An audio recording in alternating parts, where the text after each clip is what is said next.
Friends, let's start a new chapter, chapter 7, that is metallurgy. This chapter from class 10th of subject chemistry. Now today in this class we discuss about the introduction of metals. First we introduce the chapters.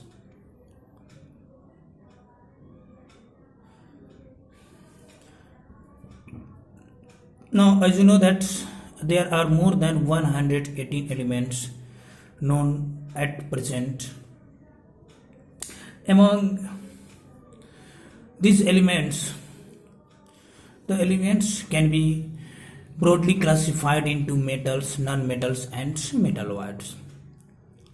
More than 75% of the elements present on the earth are metals, and remaining elements are non-metals. Approx 11 elements are non-metals and few elements are metalloids. So now the next topic, we're dealing the metals. What is the metals? Metals are the elements that can conduct heat and electricity, and they are also malleable and ductile in nature. So metals are those elements in the periodic tables, mentioned in the periodic table, that conduct heat and electricity, and they have the malleable and ductile properties. What is the property of malleable? Malleable, that means the metal can be beaten with a hammer, then it forms a sheet without breaking. So the forming of a sheet due to beaten with the hammer without breaking, that properties is called the malleable property. So metal have the malleability. Now what is the ductile? Ductile means which can be drawn into thin wires. So metal have the ductile properties. Silver and gold have the maximum malleability and ductile properties. Now the metals generally lose their valence electron and form the positive ions.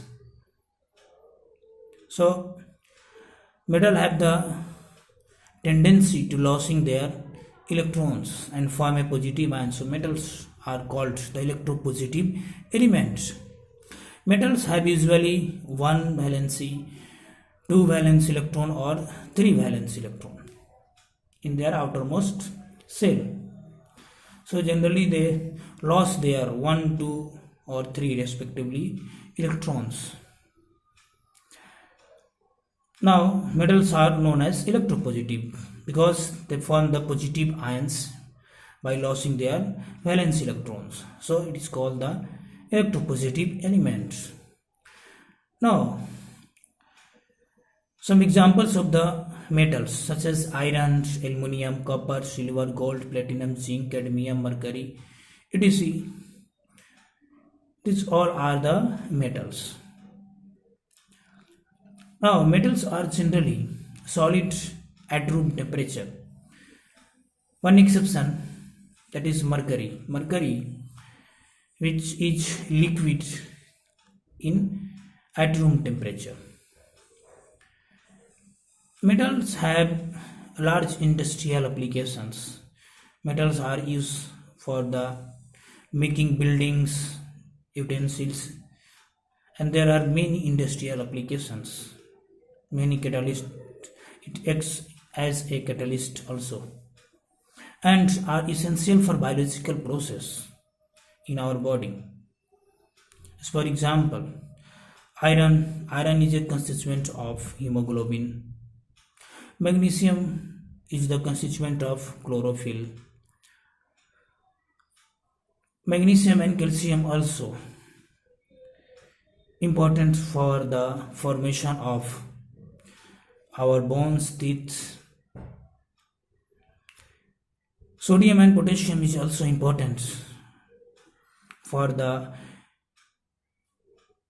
neural activity, nervous system in our body. Metals are very important for the national economy. So metal is very important for our the national economy. Abundance of metal in the earth crust. The maximum abundance or maximum occurring of metal on the earth crust is aluminium. Aluminium occupy the first position according to their abundance on the earth crust. Second position is iron, calcium, sodium, potassium, and magnesium, and so on. So aluminium present on the earth in maximum amount, and then iron present on the earth in maximum amount. So this is all about the metals. Now in this chapter we will discuss about how the metals can be extracted from the earth crust or from their ores. So there are many processes through which we can extract or purify the metals from the earth crust.